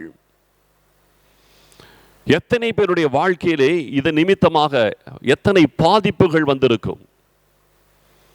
அந்த நேரத்தில் நல்லா இருக்கும். ஒன்று சொல்றேன், தேவ சித்தத்துக்கு மாறாக ஒரு காரியத்தை நாம் செய்தால் அது எது வேணாலும் இருக்கலாம். அது ஒரு பிஸ்னஸாக இருக்கலாம், எதுவாக இருக்கலாம். தேவ சித்தத்துக்கு மாறாக ஒரு காரியத்தை நம்ம செய்தால் அந்த நேரத்தில் நமக்கு நல்லா இருக்கும். ஆனால் பிற்காலத்திலே அதனுடைய விளைவுகளையும் பாதிப்புகளையும் நாம் சந்திக்க வேண்டி வரும். இதற்குத்தான் நம்முடைய விசுவாசத்தை சரியாய் பிரயோகிக்க தெரிய வேண்டும். நம்முடைய விசுவாசத்தை நம்முடைய சுய விருப்பத்திற்கு நாம் பயன்படுத்துவது தவறுன்னு நான் சொல்ல வரேன். இது செழிப்பின் உபதேசங்களாக இப்படிதான் விசுவாசம் என்ற பெயரில் அநேகரை டைவர்ட் பண்ணிடுது. நீ இந்த காரியத்தை இப்படி விரும்பு, இப்படிப்பட்ட ஒரு வீடு உனக்கு சொந்த வீடு வேணும்னு, இப்படிப்பட்ட ஒரு வீடு வேணும்னு விரும்பு, இப்படிப்பட்ட ஒரு வாகனம் உனக்கு வேணும்னு விரும்பு. நீ எதை விரும்புறையோ அதை விசுவாசி, அந்த விசுவாசம் உனக்கு ஆசீர்வாதமாய் உனக்கு கொடுக்கப்படும். அந்த விசுவாசத்தின் நிமித்தம் கர்த்தர் உனக்கு கொடுப்பா, உன் விசுவாசத்தின்படி உனக்கு ஆகும் அப்படின்னு சொல்லி சிம்பிளாக முடிக்கிறாங்க. ஒரு விசுவாசத்தின்படி உனக்கு ஆகும்ன்றது என்னன்றதை நான் நாளைக்கு சொல்கிறேன். அது உங்களுக்கு அடுத்த சப்ஜெக்ட், அது நாளைக்கு அதை குறித்து பேசுவேன். இப்போ உடனே நீங்கள் பார்க்கணும், இப்போ சரியான விசுவாசம், தேவனுக்கு ஏற்ற விசுவாசம் என்பது இப்படி தேவ சித்தத்தோடு போராடுகிறதாய், அதற்கு எதிராக செயல்படுகிறதாய் ஒருபோது இருக்கக்கூடாது. நம்முடைய விசுவாசம் என்றைக்குமே தேவனால் அங்கீகரிக்கப்பட்டதாக இருக்க வேண்டும், தேவனுக்கு ஏற்றதாக இருக்க வேண்டும், வேத வசனத்தோடு ஒத்து போகக்கூடியதாக இருக்க வேண்டும், தேவ சிந்தையோடு, ஆண்டவருடைய சிந்தையோடு அது இணைந்து போகக்கூடியதாக இருக்க வேண்டும். அதான் முக்கியம். நம்முடைய விசுவாசம் என்றது ஒரு அற்புதமான விஷயம், ஒரு பொக்கிஷம். விசுவாசங்கிறது ஒரு பெரிய பொக்கிஷம். அதை சரியாக யூஸ் பண்ணணும். தப்பாக யூஸ் பண்ணோம்னா என்றைக்குமே அது தப்பாக போயிடும், மோசமான விளைவுகளை உண்டு பண்ணும். அப்போ இன்றைக்கு இந்த தேவனுக்கு ஏற்ற விசுவாசம் என்ற தலைப்பிலே முதல் காரியத்தை நான் சொல்ல போகிறேன். நம்முடைய விசுவாசம் எந்த ஆங்கிளில் ஃபோக்கஸ் பண்ணப்பட்டிருக்க வேண்டும். இன்றைக்கு உங்களுக்கு ஆவிக்குரிய ஆங்கிளில் சொல்கிறேன். நாளைக்கு அதே காரியத்தை ஆவிக்குரிய காரியத்திற்கும் உலக காரியத்திற்கும் சேர்த்த சில காரியங்களை நாளைக்கு சொல்ல போகிறேன். ரெண்டுமே தேவனுக்கேற்ற விசுவாசம். சரியா? இப்போ தேவனுக்கேற்ற விசுவாசம் என்று சொல்லி நான் பேச நினைக்கிற காரியத்தை இப்போ இன்றைக்கி ஒரே ஒரு சாப்டர் பைபிள் எடுத்துகிட்டு அதிலிருந்து நம்ம சில காரியத்தை பார்க்க போகிறோம். வேதத்தில் எபிரெயருக்கு எழுதின நிருபம் என்று ஒரு அருமையான நிருபம் உண்டு, ஆழமான சத்தியங்களை கொண்ட நிருபம். இதில் 11ஆம் அதிகாரம் விசுவாசத்தை குறித்து மாத்திரம் பேசுகின்ற ஒரு அற்புதமான ஒரு அதிகாரம். இந்த 11ஆம் அதிகாரத்தை விசுவாசத்தின் அதிகாரம், விசுவாச வீரர்களுடைய பட்டியல் என்றும் சொல்லப்படுவதுண்டு. இதிலே வேதத்தில் காணப்படுகிற ஒவ்வொரு கேரக்டர்ஸ், ஆபேல் ஆரம்பித்து விசுவாச வீரர்களாய் ஆண்டவருக்கு முன்பாய் காணப்பட்டவர்களை பெரிய அளவுக்கு வரிசைப்படுத்தப்பட்டிருக்கிறது. இந்த அதிகாரத்தை ஒன்றை மட்டும் எடுத்துட்டு நிறைய பேசலாம். எப்படி ஒரு 20 மணி நேரம் 30 மணி நேரம் கூட சுலபமாக பேசலாம், ஒரு 30 மணி நேரம் கூட ஈஸியாக பேசலாம். அவ்வளோ சப்ஜெக்ட் இதில் இருக்குது. ஒவ்வொரு வசனத்தையும் 1 மணி நேரத்துக்கு மேலே பேசலாம், மேலேயும் பேசலாம். அவ்வளவு காரியங்கள் இந்த அதிகாரத்தில் இருக்கிறது. ஆனால் நான் இன்றைக்கி இந்த மொத்த அதிகாரத்தையும் கர்த்தருக்கு சித்தமான அரை மணி நேரத்தில் நான் பேசி முடிக்கணும்னு நினைக்கிறேன். சரியா? Just outline. நீங்கள் அதன் பிறகு நான் சொன்னதை நீங்கள் ஆழமாக நீங்கள் யோசிச்சு பாருங்கள், நீங்கள் திருப்பி திருப்பி படிங்க. நான் அரை மணி நேரம் சொன்னது உங்களுக்கு பல மணி நேரம் உங்களுக்கு புரியும். சரி, இப்போது விசுவாசம் என்பது என்ன? விசுவாசம் என்பது முதல் வசனம் சொல்லுகிறது, விசுவாசமானது நம்பப்படுகிறவைகளின் உறுதியும் காணப்படாதவைகளின் நிச்சயமுமாயிருக்கிறது. அதனாலே முன்னோர்கள் நற்சாட்சி பெற்றார்கள் அப்படின்னு போட்டிருக்கு. இந்த விசுவாசத்தினால முன்னோர்கள் நற்சாட்சி பெற்றார்கள். அப்போ இந்த விசுவாசத்தை நம்ம கவனிக்கணும். நற்சாட்சி பெற்றது முன்னோர்கள் எல்லாருமே தேவனிடத்தில் நற்சாட்சியை பெற்ற ஒரு விசுவாசம் இப்போ சொல்லப்படுது. அதுதான் இந்த அதிகாரத்தில் பேசப்படுது. அப்போ இதெல்லாம் அப்படியே கம்ப்ளீட்டாக நம்ம அப்படியே பிளாங்கை எடுத்துக்கலாம். ஏன்னா ஏற்கனவே பலர் இதன் மூலமாய் நற்சாட்சி பெற்றார்கள். இதில் சொல்லப்பட்ட விசுவாசத்தின்படி ஒவ்வொருவரும் நற்சாட்சி பெற்றிருக்கிறார்கள். ஏன்னா இன்றைக்கி ஆசீர்வாதங்களை பெறுவது பெருசு கிடையாது, நற்சாட்சி பெறுவது தான் பெருசு. புரியுதுங்களா? ஆண்டவர் நம்மை ஆசீர்வதிப்பது என்பது பெரிய விஷயமே கிடையாது. ஆண்டவரிடத்தில் நீ எனக்கு பிரியமானவன், நீ எனக்கு சரியானவன், என் இருதயத்துக்கு ஏற்றவன் அப்படின்னு நற்சாட்சி வாங்கணும் பாருங்க, அதுதான் பெருசு. இங்கே அதுதான் சொல்லப்படுது. இவங்களாம் நற்சாட்சி பெற்றாங்க. அப்போ விசுவாசம் என்பது என்ன? நம்பப்படுகிறவைகளின் உறுதியும் காணப்படாதவைகளின் நிச்சயமுமாய் இருக்கிறது. எதை நாம் நம்புகிறோமோ அதில் ஒரு உறுதி, காணப்படாதவைகளின் நிச்சயம். ஒரு காரியத்தை நீங்கள் நம்புறீங்கன்னா அதில் செகண்ட் தாட் இருக்கக்கூடாது. அதான் நம்பப்படுகிறவைகளின் உறுதி. ரெண்டாவது, காணப்படாதவைகளின் நிச்சயம். காணவே இல்லை, ஆனால் டெஃபினட்டாக அது இருக்குது, அதை நான் அடைய போகிறேன், சுதந்திரிக்க போகிறேன். இது காணப்படாதவைகளின் நிச்சயம். இப்போ நம்பப்படுகிறவைகளின் உறுதி. இப்போ நான் கேட்குறேன், இயேசு கிறிஸ்து சிலுவையில் அடிக்கப்பட்டார், என் பாவங்களை சுமந்தார், எனக்காக மரித்தார் அப்படின்னு நம்ம எல்லாம் நம்புகிறோம்ல. எத்தனை பேர் இயேசு கிறிஸ்து சிலுவையில் அறையப்பட்டதை பார்த்தீங்க? எத்தனை பேர் அதை பார்த்தீங்க? பார்க்கல. என் பிதாவின் வீட்டிலே அநேக வாசஸ்தலங்கள் உண்டு, அப்படி இல்லாதிருந்தால் நான் உங்களுக்கு சொல்லியிருப்பேன். நான் போய் ஒரு ஸ்தலத்தை உங்களுக்கு என்று ஆயத்தப்படுத்தி பின்பு உங்களை நான் என்னோடு கூட இருக்கும்படி சேர்த்துக்கொள்வேன் என்று யோவான் 14ஆம் அதிகாரம் 2ஆம் 3ஆம் வசனத்தில் ஆண்டவர் சொன்னார். எத்தனை பேர் அந்த வாசஸ்தலத்தை பார்த்தீங்க? பார்க்கல. பரலோகம்னு ஒன்று இருக்குது, பார்த்தீங்களா? இல்லை, பார்க்கல. நான் பார்க்கல.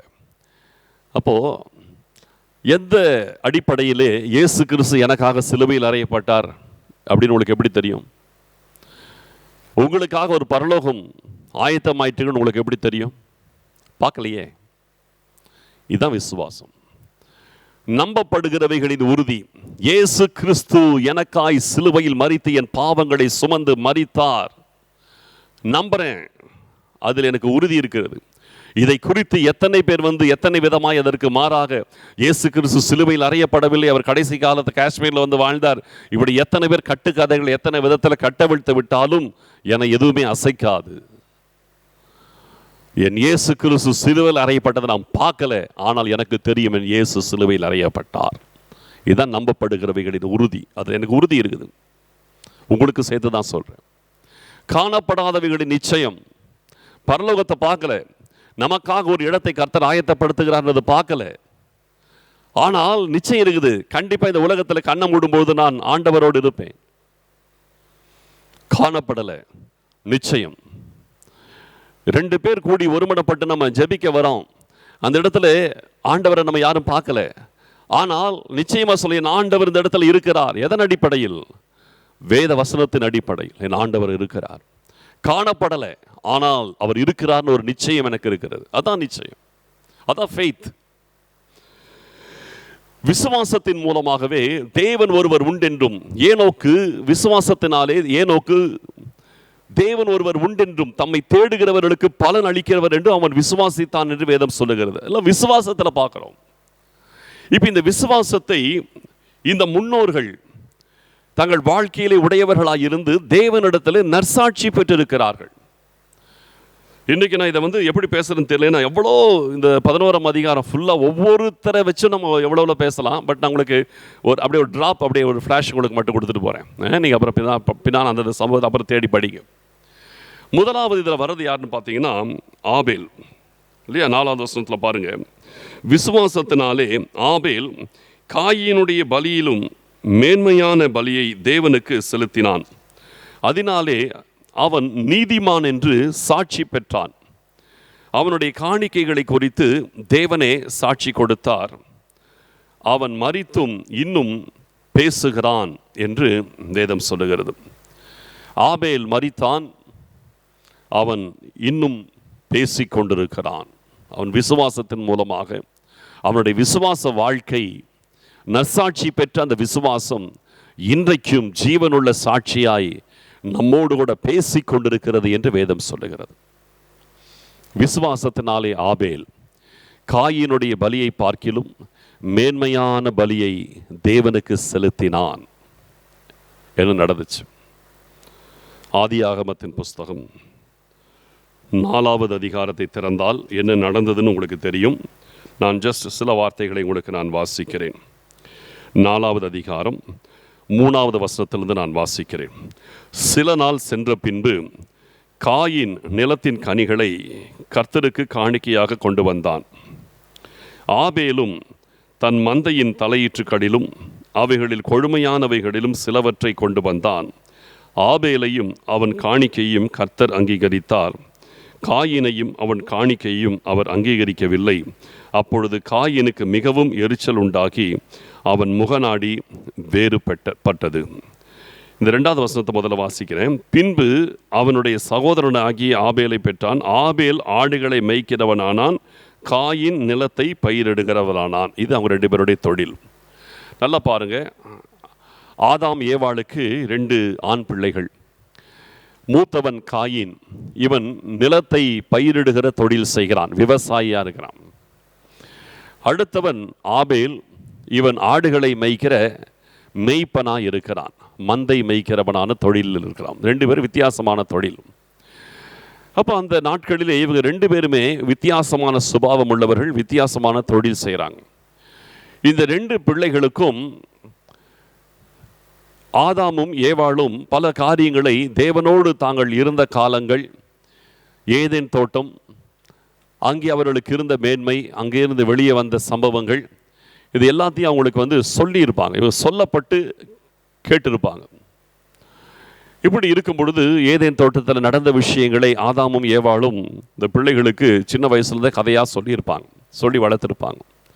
அந்த தோட்டத்தில் நாங்கள் ஆண்டவரோடு உலாவினோம், அதன் பிறகு ஆண்டவராகிய கர்த்தருடைய வார்த்தையை நாங்கள் மீறிட்டோம், புசிக்கக்கூடாது என்று சொன்ன விருட்சத்தின் கனியை நாங்கள் புசித்து ஆண்டவருடைய வார்த்தையை மீறிட்டோம், பிசாசுக்கு நாங்கள் இடம் கொடுத்து அவனுடைய வார்த்தையினால் நாங்கள் வஞ்சிக்கப்பட்டுட்டோம், கடைசியிலே அந்த தோட்டத்தை விட்டு நாங்கள் வெளியேற்றப்பட்டுட்டோம்.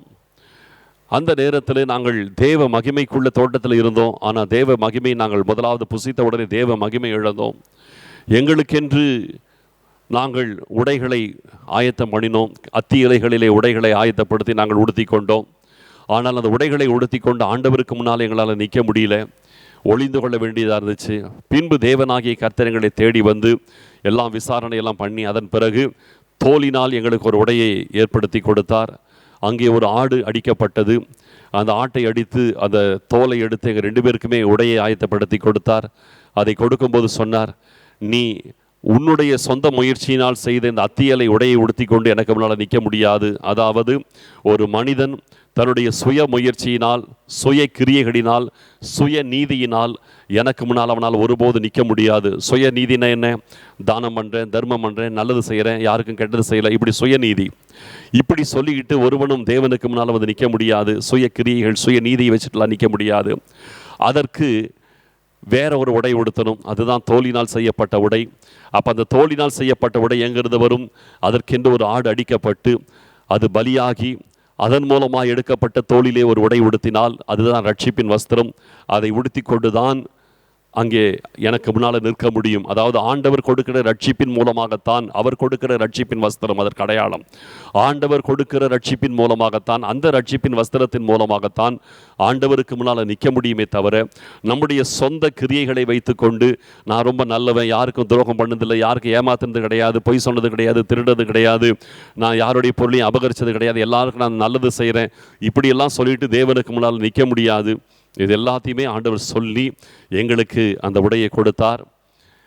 இது உங்கள் வாழ்க்கையில் காலகாலமாக இது நினைவு கூறப்பட வேண்டும். என்னை நீங்கள் சந்திக்க வரும்போதெல்லாம், எனக்கு முன்பாக வந்து நிற்கும்போது, நீங்கள் உங்கள் பாவங்களுக்காக உங்களுக்கு பதிலாக ஒரு மிருகம் பலியாகி உங்கள் பாவங்கள் மன்னிக்கப்படும்படி அது தண்டனையை தன்மேல் ஏற்றுக்கொள்ள வேண்டும்.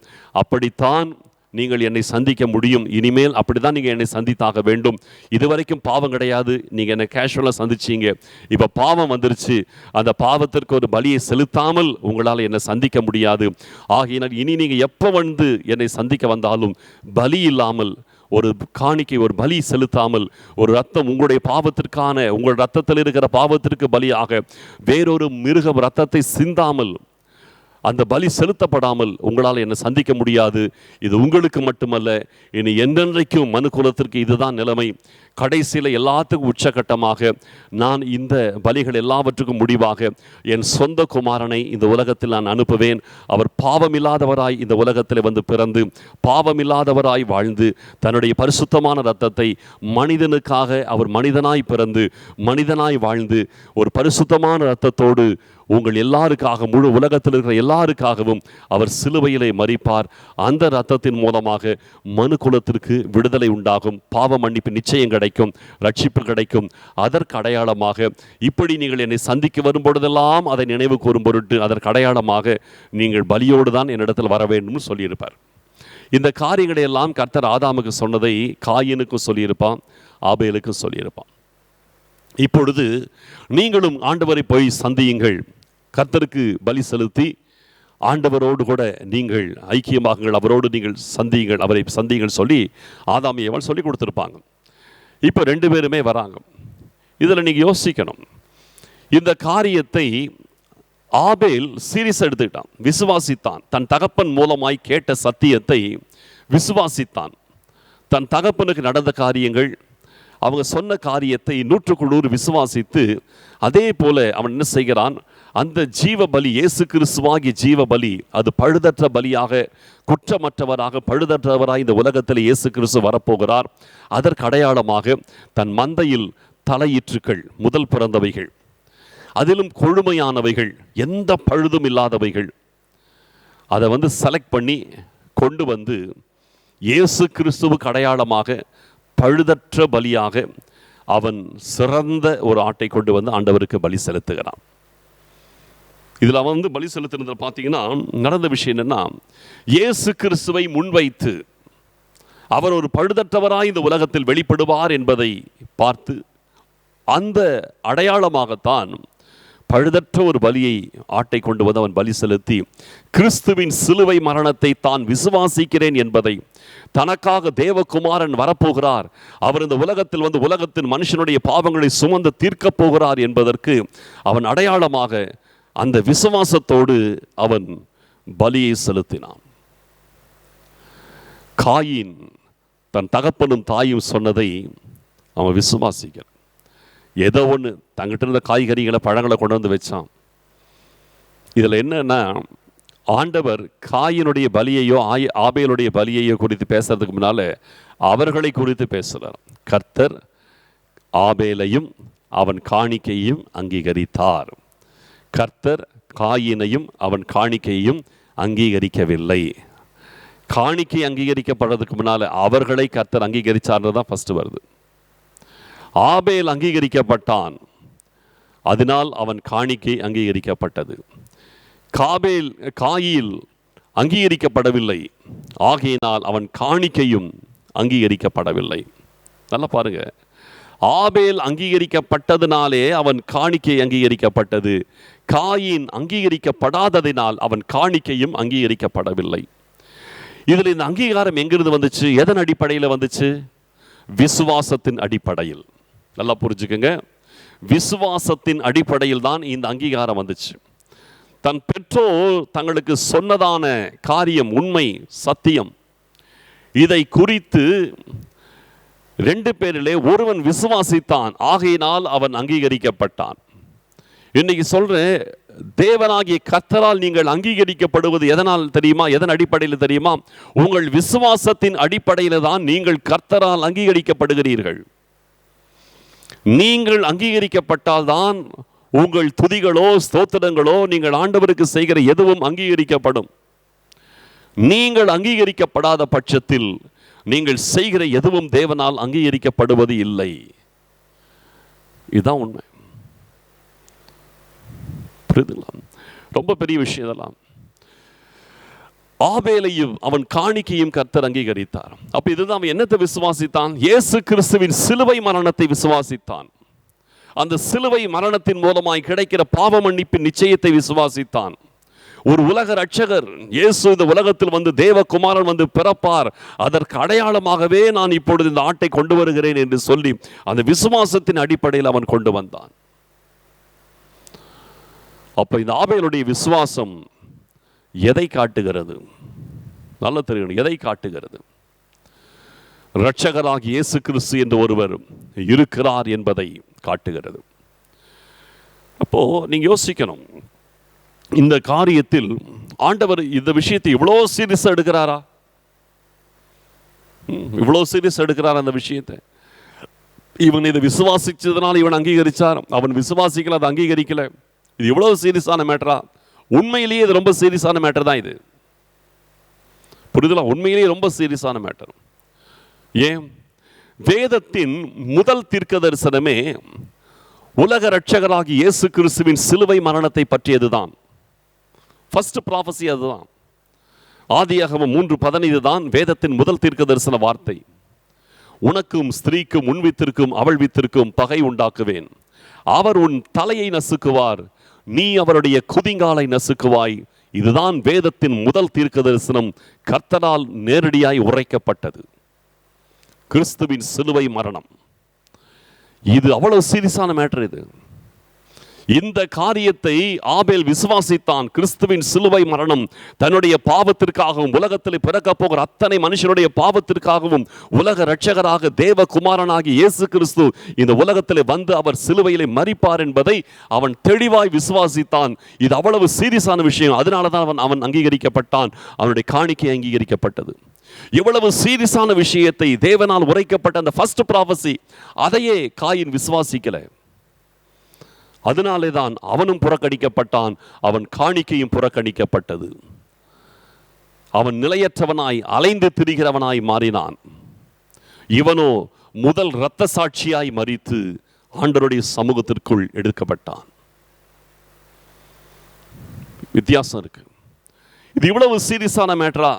ரொம்ப சீரியஸ். நான் இப்போ உங்களுக்கு இன்னொரு வார்த்தை காட்டுறேன்.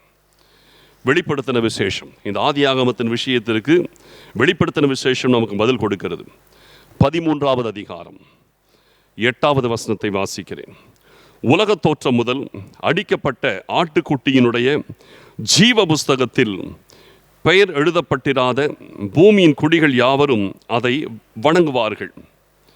இங்கே பார்க்கும் பொழுது மிருகம், அதாவது அந்திகிறிஸ்துவின் காலத்தில் வருகிற மிருகம், அதை குறித்து சொல்லும் பொழுது யார் அதை வணங்குவாங்க, அதை ஏற்றுக்கொள்வார்கள், அதை பிசாசு எப்படி பின்பற்றி போவாங்க, யார் பின்பற்றி போவாங்கன்னு சொல்லும்போது ஒரு வார்த்தை ரொம்ப அழகாக இங்கே வருது. உலகத் தோற்றம் முதல் அடிக்கப்பட்ட ஆட்டுக்குட்டி அவருடைய ஜீவ புஸ்தகம். இப்போ நமக்கு தேவை இந்த வார்த்தை தான். உலக தோற்றம் முதல் அடிக்கப்பட்ட ஆட்டுக்குட்டியினுடைய ஜீவ புஸ்தகம். புரியுதுங்களா? இந்த வார்த்தையுடைய காரியம் என்ன? இது யாரை குறிக்கிறது? இயேசு கிறிஸ்து. அவர்தான் நம்முடைய பாவங்களுக்காக அடிக்கப்பட்ட ஆட்டுக்குட்டி. இயேசு கிறிஸ்து நடந்து போகும் பொழுது யோவான் ஸ்நானகன் தான் சொன்னான், இதோ உலகத்தின் பாவத்தை சுமந்து தீர்க்கிற தேவ ஆட்டுக்குட்டி என்று யோவான் 1:37 வசனத்திலே அவன் சொல்லுகிறதை பார்க்கிறோம். உலகத்தின் பாவத்தை சுமந்து தீர்க்கிற தேவ ஆட்டுக்குட்டி, அது இயேசு கிறிஸ்துவை குறிக்கும். இந்த ஆட்டுக்குட்டி சிலுவை மரணம், இது எப்பொழுது தீர்மானிக்கப்பட்டது, எப்பொழுது ஆண்டவருடைய இருதயத்தில் இது வெளிப்பட்டது என்றால், மனிதன் பாவம் செய்த பின்பு அல்ல, உலக தோற்றம் முதல். புரியுதுங்களா?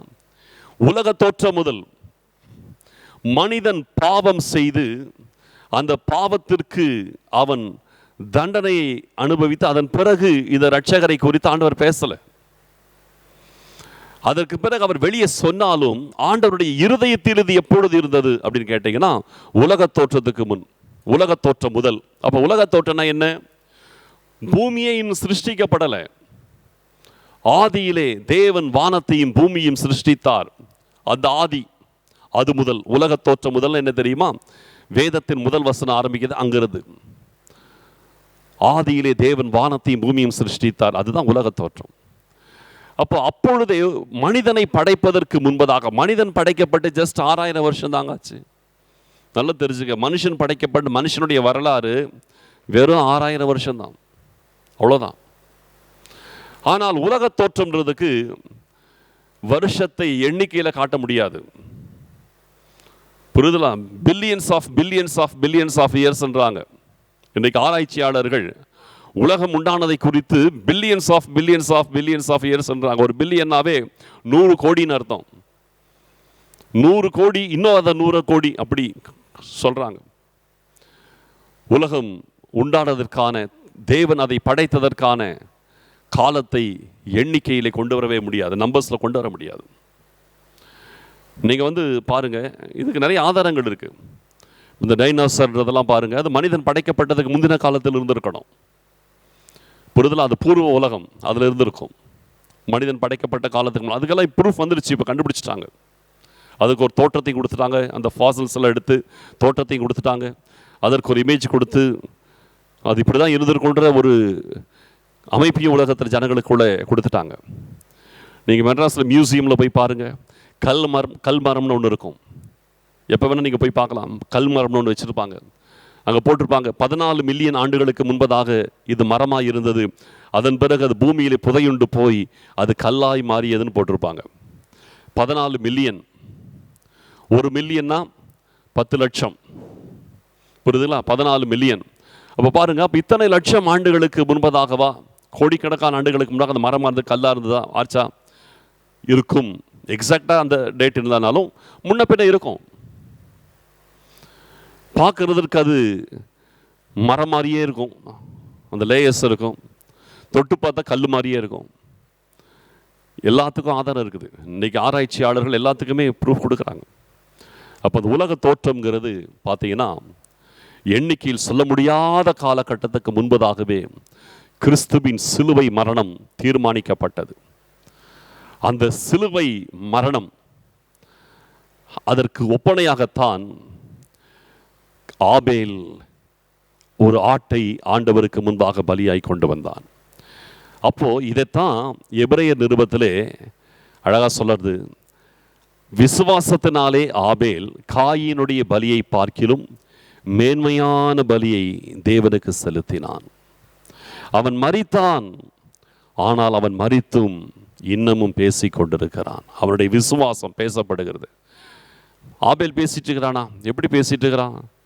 இயேசு கிறிஸ்துவின் சிலுவை மரணம் இன்னைக்கும் பேசப்படுதில்லை, அதன் மூலமாக ஆபேல் பேசிட்டு இருக்கிறான்.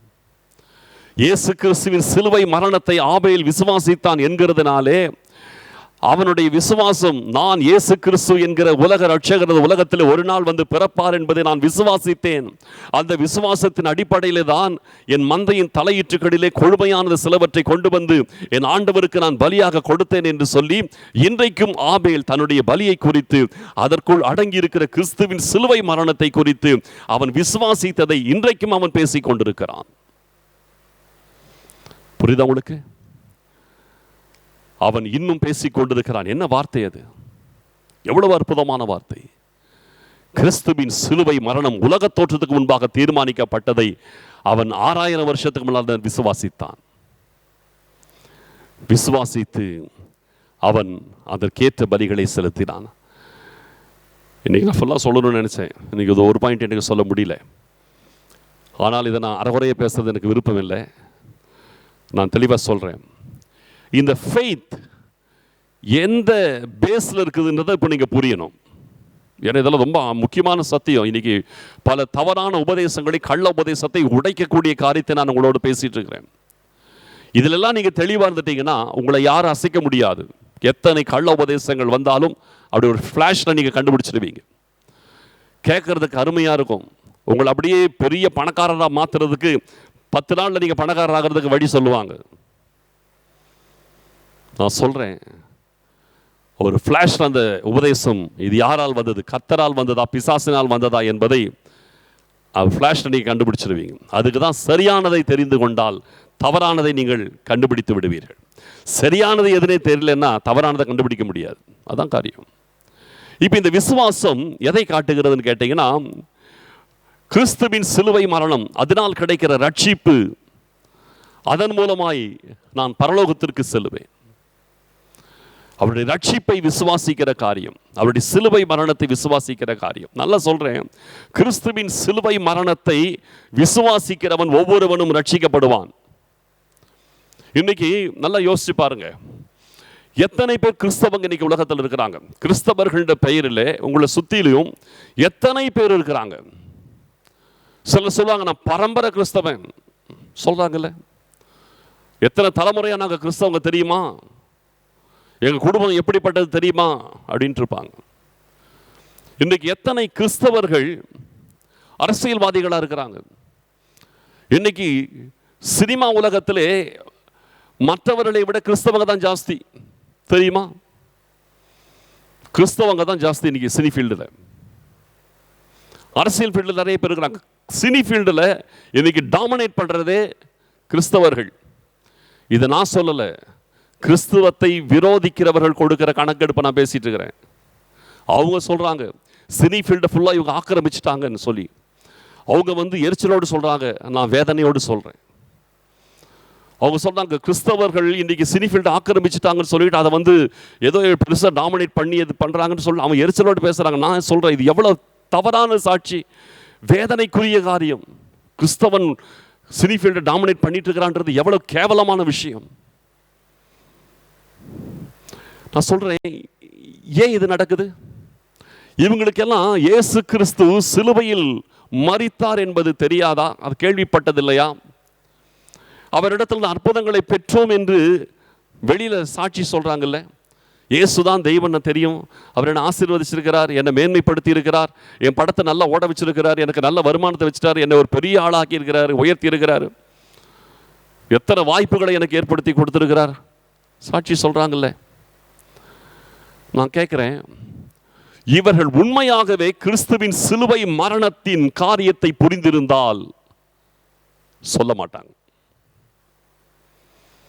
அந்த சிலுவை மரணம் பாவத்திலிருந்து மனிதனை மீட்டெடுக்க கூடியது. ஆண்டவர் நம்மளை சாட்சி சொல்ல அல்ல, சாட்சியாய் வாழ்வதற்காகத்தான் கர்த்தர் நம்மை தெரிந்து கொண்டிருக்கிறார். சாட்சி சொல்றதுக்கு கிடையாது, சாட்சியாய் வாழ்வதற்கு. சாட்சி சொல்றதல்ல, வாழ்வது. மனுஷர் உங்கள் நற்கிரிகளை கண்டு பரலோகத்தில் இருக்கிற உங்கள் பிதாவை மகிமைப்படுத்தும்படி உங்கள் வெளிச்சம் அவர்களுக்கு முன்பாக பிரகாசிக்க கடவுதுன்னார். சாட்சியாய் வாழ்வதற்கு. ஒருத்தன் உண்மையாகவே கிறிஸ்துவின் சிலுவை மரணத்தை அவன் விசுவாசித்திருப்பானால் அந்த சிலுவை மரணத்திற்கு முன்பாக வந்து தன் பாவங்களுக்காக கதறுவான். ஒரு நாள் அல்ல, அவன் வாழ்நாள் முழுவதும் என்னைக்கு அவன் சிறு பாவத்தை செய்தாலும் அழுவான். அதுக்காக ஒரு நாள் சம்பவத்தை நான் பேசல. அவன் வாழ்க்கை முழுவதும் ஒரு தவறு வந்து விட்டால் ஆண்டவருக்கு முன்பாக மனம் நொந்துடுவான். ஒரு குறைக்காக அவன் வேதனைப்படுவான், மனஸ்தாபப்படுவான், அழுவான், ஒப்பு கொடுப்பான். காரணம், அவன் சிலுவை மரணத்தை, அந்த சிலுவையிலே ரட்சகர், உலக ரட்சகர் என் பாவங்களை சுமந்து மரித்திருக்கிறார், அந்த உணர்வு அவனுக்குள் ஓடிட்டு இருக்கும். அவன் பாவத்தில் தொடர்ந்து வாழ மாட்டான், பாவத்தை விட்டு வெளியே வருவான், தன் பாவங்களுக்காய் மனஸ்தாபப்படுவான், அழுவான், ஒப்பு கொடுப்பான். இனி இந்த தொழிலை எனக்கு வேண்டாம், இந்த வாழ்க்கை எனக்கு வேண்டாம்னு சொல்லி தூக்கி போட்டு ஓடி போயிடுவான். அவனுக்கு லாபமாய் இருந்தவைகளை நஷ்டம் என்று எண்ணுவான். அவன் தான் சிலுவை மரணத்தை புரிந்தவன், விசுவாசிக்கிறவன். பவுல் தானே சொன்னாரு, எனக்கு லாபமாக இருந்தவைகள் எவைகளோ அவைகள் எல்லாவற்றையும் கிறிஸ்துவுக்கென்று நஷ்டம் என்று விட்டேன், குப்பையுமாக எண்ணுகிறேன். எதுக்காக?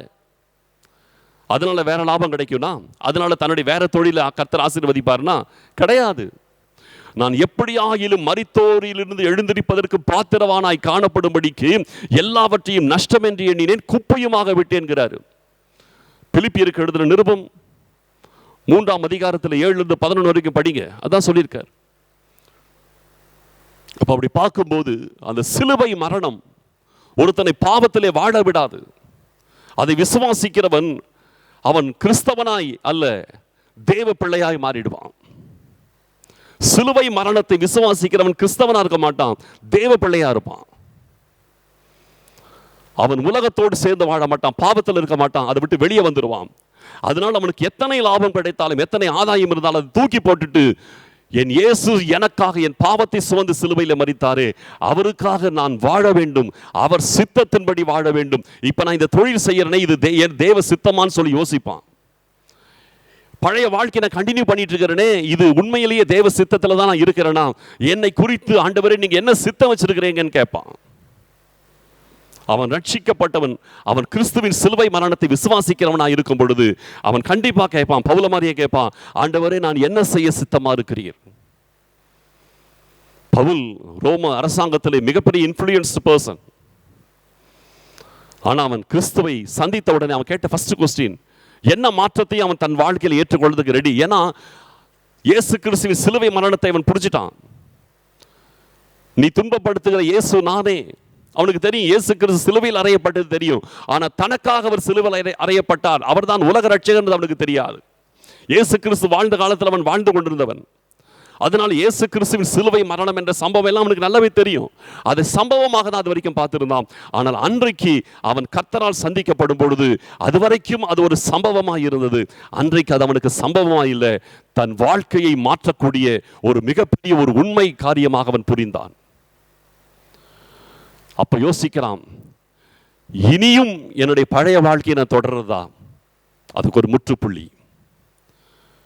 ஆண்டவரே நான் என்ன செய்ய சித்தமாய் இருக்கிறேன்? அவன் கேட்ட ஃபர்ஸ்ட் கொஸ்டின் அதுதான். அந்த வெளிச்சத்தில் அவன் பாதிக்கப்பட்டு கீழே விழுந்த உடனே அவன் யாருன்னு தெரியல. அது அவனுக்கு, ஆண்டவரே நீ யாருன்னு தெரியல அவனுக்கு. நீ துன்பப்படுத்துகிற இயேசு நானே, அவ்வளவுதான், சாப்டர் க்ளோஸ். பவுலுடைய வாழ்க்கை பழைய சாப்டர் க்ளோஸ் ஆயிடுச்சு. அந்த ஒரே வார்த்தை அதை கேட்ட உடனே அவனுடைய பழைய வாழ்க்கை அந்த ஸ்பாட்ல க்ளோஸ் ஆயிடுச்சு. அடுத்து அவன் அவருக்கு முன்பாக இயேசுதான் தன்னோடு பேசுகிறார். சில நாட்களுக்கு முன்பாக சிலுவையில் அறையப்பட்டாரே, அவர்தான் தன்னோடு பேசுகிறார், தன்னை மேற்கொண்டார்னு தெரிஞ்ச உடனே அவன் லைஃபை அவன் பார்த்துட்டான். இதுவரைக்கும் நான் வாழ்ந்து கொண்டது எனக்கு நல்ல லாபம், நான் ஒரு இன்ஃப்ளூயன்ஸான ஆளு, அரசாங்க ஆதரவு எனக்கு இருக்கிறது, படித்தவன், பணம் உள்ளவன், எல்லாமே இருக்குது. ஆனால் எல்லாமே இருந்தாலும் நான் இருப்பது தேவ சித்தமா இல்லையா? நான் வாழ்ந்து கொண்டிருக்கிற வாழ்க்கையின் விதம் தேவ சித்தமா இல்லையா என்பது அவனுக்கு கேள்வியாச்சு. தன் சுய சித்தத்தை அத்தனையும் தூக்கி போட்டுவிட்டு தேவ சித்தத்திற்குள் குதிக்க ரெடி ஆயிட்டான். நான் என்ன செய்ய சித்தமா இருக்கிறேன்? அந்த ஒரே கேள்வி அவனுக்கு ஆண்டவர் பதில் கொடுத்தார். இப்படி கேட்டால ரைட், இந்த கேள்விக்கு தான் ஆண்டவர் எதிர்பார்த்தார். நீ போ, நேர்த்தெருவுக்குள் போ, நீ செய்ய வேண்டியது உனக்கு சொல்லப்படும். சொல்லப்பட்டது. அவன் எனக்காக தெரிந்து கொள்ளப்பட்ட பாத்திரம். ராஜாக்களுக்கும் அதிபதிகளுக்கும் என்னை குறித்து சாட்சி சொல்லும்படி அவன் எனக்காக தெரிந்து கொள்ளப்பட்ட பாத்திரம், அவன் புறஜாதிகளுக்கு அப்போஸ்தலனாய் இருக்கும்படி எனக்காக தெரிந்து கொள்ளப்பட்ட பாத்திரம் என்கிற உண்மை அங்கே அனனியா மூலமாக தேவ சித்தம் அவனுக்கு தெரிவிக்கப்பட்டது. சிலுவை மரணத்தை விசுவாசிக்கிறவன் பழைய வாழ்க்கை ஒருபோதும் தொடர மாட்டான். அதை விசுவாசிக்காமல் கிறிஸ்தவனாய் இருக்கிறவன் தான் பழைய லைஃப் அப்படியே கண்டினியூ பண்ணிட்டு இருப்பான். புரியுதா உங்களுக்கு டிஃபரன்ஸ்? சிலுவையை, அந்த சிலுவை மரணத்தை விசுவாசிக்கிறவன் பழைய லைஃப் அவனால் கண்டினியூ பண்ண முடியாது. எவ்வளவு ஆதாயம் இருந்தாலும், எவ்வளவு ஆசீர்வாதம் அதில் வந்துட்டு இருந்தாலும் சரி, அதை கண்டினியூ பண்ண அவனால் முடியாது. அவன் தான் உண்மையிலே கிறிஸ்துவின் சிலுவை மரணத்தை விசுவாசித்த ஆபேலை போன்றவன். மற்றவர்கள் காயினை போன்றவர்கள். நான் யாரையும் கிரிட்டிசைஸ் பண்ணல, வேதத்தை புரிய வைக்கிறேன், அவ்வளவுதான். வேதத்தை உங்களுக்கு புரிய வைக்கிறேன். சிலுவை மரணத்தை விசுவாசித்தல்னா என்னங்கிறத உங்களுக்கு நான் சொல்றேன். சிலுவை மரணத்தை விசுவாசிக்கிறவன் பழைய வாழ்க்கையில், அதற்கு முன்பாக இருந்த வாழ்க்கையை அவனால் தொடரவே முடியாது.